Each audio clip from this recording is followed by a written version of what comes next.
Bahujan Samaj party की राष्ट्रीय अध्यक्ष बहन कुमारी मायावती जी की नीतियों में आस्था रखते हुए आज के इस कार्यक्रम के अगुवा बहुजन समाज पार्टी के बिहार के प्रभारी माननीय अनिल कुमार चौधरी साहब, अभी काफ़ी देर से मैं सुन रहा था कि सब लोग अनिल पटेल जी कह रहे थे। मैं आप लोगों से सबसे अनुरोध करूंगा, आज से साहब का नामकरण हो गया। बक्सर के जो भावी सांसद हैं बहुजन समाज पार्टी के और बहुजन समाज पार्टी के बड़े लीडर हैं बिहार के, आपको एक अवसर मिला है, तो आज के बाद सब लोग उनको अनिल कुमार चौधरी साहब के नाम से जानेंगे। कारण अकेले में पूछ लेना, बता देंगे, लेकिन नामकरण आज के बाद सबके लिए यही हो गया।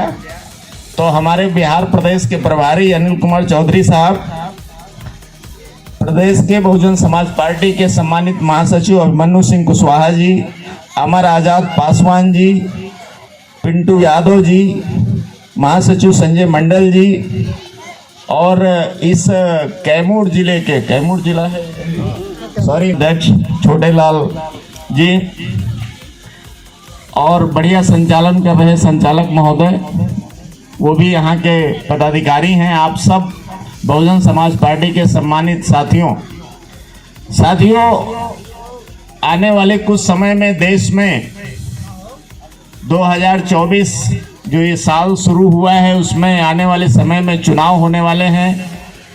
पिछले 75 सालों से हम सब जानते हैं कि 26 जनवरी 1950 को संविधान लागू हुआ, उसके बाद इस देश के लोगों को वोट देने का अधिकार मिला। 26 जनवरी 1950 के पहले तो नहीं वोट देने जाते थे, कोई नहीं ये अधिकार था। आपको 26 जनवरी 1950 को जब संविधान लागू हुआ तब यह अधिकार मिला, और उसके बाद में लोगों ने वोट डालना शुरू किया। और 75 सालों से, लगभग 73 सालों से हम आप सब लोग वोट डाल रहे हैं, और हमारे वोट से सरकारें बनती हैं। हमारे वोट से सरकारें बनती हैं और हमारे लिए काम ना करके वो अपने लिए काम करती है। 75 सालों में हमने लगभग 50 सालों तक कांग्रेस पार्टी का शासन देखा है, अभी भारतीय जनता पार्टी का शासन देख रहे हैं, और पिछले 30-35 सालों से आप बिहार में आरजेडी और जेडीयू का शासन देख रहे हैं। क्या 75 साल कम है हमारी समस्याओं को खत्म करने के लिए? क्या 75 साल का जो आपने समय हमने दिया, कम समय दिया इन लोगों को सरकार चलाने के लिए? कौन सी समस्या हल हो गई? गरीब लोगों के लिए लगभग 4-5 गरीबों के काम हैं, अगर सरकारों ने 75 साल में कर दिए होते तो बहुजन समाज पार्टी की जरूरत नहीं पड़ती। 14 अप्रैल 1984 को बहुजन समाज पार्टी बनी, उसके पहले बहुजन समाज पार्टी नहीं थी। बहुजन समाज पार्टी क्यों बनानी पड़ी? क्योंकि जो सरकारें देश में चलती रही हैं, उन सरकारों ने उस काम को नहीं किया जो भारत के संविधान के तहत उनको करना चाहिए था। गरीब लोगों की सबसे बड़ी जरूरत बेहतर शिक्षा होती है। 75 सालों में ये लोग देश में टॉप 100 में अगर आप यूनिवर्सिटी कोई ढूंढने जाएंगे तो भारत की नहीं मिलती है। तो गलती किसकी है? जिन्होंने सरकार चलाई उनकी गलती है। किसने मना करके रखा था कि आप एक अच्छा विश्वविद्यालय ना बनाएं? उसके बाद में दूसरी जरूरत हमारी स्वास्थ्य की होती है। 75 सालों में सरकारें ऐसी व्यवस्था नहीं कर पाई, आज भी इलाज के अभाव में गरीब लोग मर जाते हैं और उनका इलाज नहीं हो पाता है। तीसरी जो सबसे बड़ी जरूरत है गरीबों की, वो क्या है कि इस देश में इतनी जमीन है 1942 की अंग्रेजों की सरकार के समय की रिपोर्ट है कि हर गरीब आदमी को तकरीबन 5 एकड़ जमीन मुफ्त में दी जा सकती है। इतनी जमीन खाली पड़ी है, लेकिन किसी भी सरकार ने इस ओर ध्यान नहीं दिया। उसके बाद चौथी जरूरत है, लोगों के पास रहने के लिए आवास नहीं है। सरकार चाहे तो सबको मकान बना के दे सकती है। सरकार करोड़ों अरबों रुपया उद्योगों का माफ कर सकती है, लेकिन 10-20-50 हजार का घर बना के गरीबों को नहीं दे सकती है। ये सरकार काम कर रही है। और पांचवी सबसे बड़ी जरूरत होती है लॉ एंड ऑर्डर की। अगर सरकार चाहे, किसी प्रदेश का मुख्यमंत्री चाहे, तो कोई दबंग, कोई अमीर, कोई मजबूत आदमी किसी गरीब को थप्पड़ नहीं मार सकता है। लेकिन पिछले 75 सालों में गरीब लोगों के साथ ये भी सरकारें नहीं कर पाई। तो 75 सालों में ये सरकारें वो कोई काम नहीं कर पाई जो भारत का संविधान करने की इनको आज्ञा देता था। इसलिए बहुजन समाज पार्टी आई और 4 बार उत्तर प्रदेश में बहन कुमारी मायावती जी मुख्यमंत्री रही हैं। मैं दावे से कहता हूं कि देश में जितने मुख्यमंत्री अभी तक हुए हैं उसमें सबसे बेहतर मुख्यमंत्री बहन कुमारी मायावती जी रही हैं। क्योंकि मैं उत्तर प्रदेश से हूं।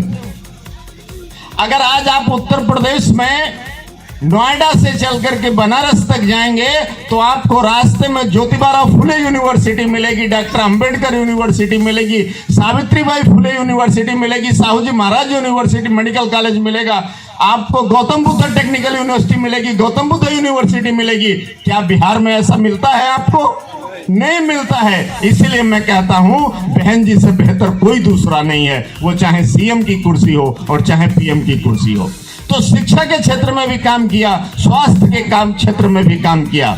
और जब बहन जी उत्तर प्रदेश की मुख्यमंत्री बनी तो कई जगह लोगों को 3 एकड़ और कई जगह 5 एकड़ जमीन गरीबों को मुफ्त में दी गई। जो सरकार कभी कागज पर जमीनें लोगों को बांटा करती थी, जब पहली बार 1995 में बहन जी की सरकार बनी तो माननीय कांशीराम साहब और बहन जी ने कहा कि जो कांग्रेस पार्टी ने कागज के टुकड़े बांटे हैं हमारे लोगों को, हम चाहते हैं उनको जाकर के जिले का कलेक्टर जमीन दे जाकर के वहां पर। हमें जमीन, कागज का टुकड़ा नहीं चाहिए, जमीन चाहिए। 24 घंटे काम करके यही डीएम, यही एसपी गरीबों को जमीन बांट रहे थे। ये नजारा हमने अपनी आंखों से देखा उत्तर प्रदेश में। सिर्फ सरकार की मंशा होनी चाहिए, ब्यूरोक्रेसी को काम करना पड़ता है। उत्तर प्रदेश में बहन जी ने कांशीराम आवास योजना चालू की, हर गरीब को मुफ्त में एक मकान बना करके दिया। ये काम सिर्फ उत्तर प्रदेश में हुआ साथियों, और सिर्फ बहन जी कर सकती हैं। और सबसे बड़ी बात है लॉ एंड ऑर्डर की। मैं दावे से कहता हूं जब बहन जी मुख्यमंत्री थी तब उत्तर प्रदेश में कोई अमीर आदमी, कोई दबंग किसी गरीब को थप्पड़ नहीं मार सकता था। थप्पड़ मारना तो दूर की बात है, वो हाथ नहीं उसके ऊपर चला सकता था, इतनी उसकी हिम्मत नहीं थी। और आपको 1-2 किस्से उत्तर प्रदेश के याद होंगे, कुछ ऐसे दबंग होते थे जहां दलित लोग निकल नहीं सकते थे उनके दरवाजे से। बहन जी ने उनकी दबंगई की पूरी जितनी दबंगई थी वो निकाल दिया। आज तक वो बहन जी का नाम लेने में आज तक डरते हैं। दबंगई तो बहुत दूर की बात रह गई है। इसको कहते हैं लॉ एंड ऑर्डर।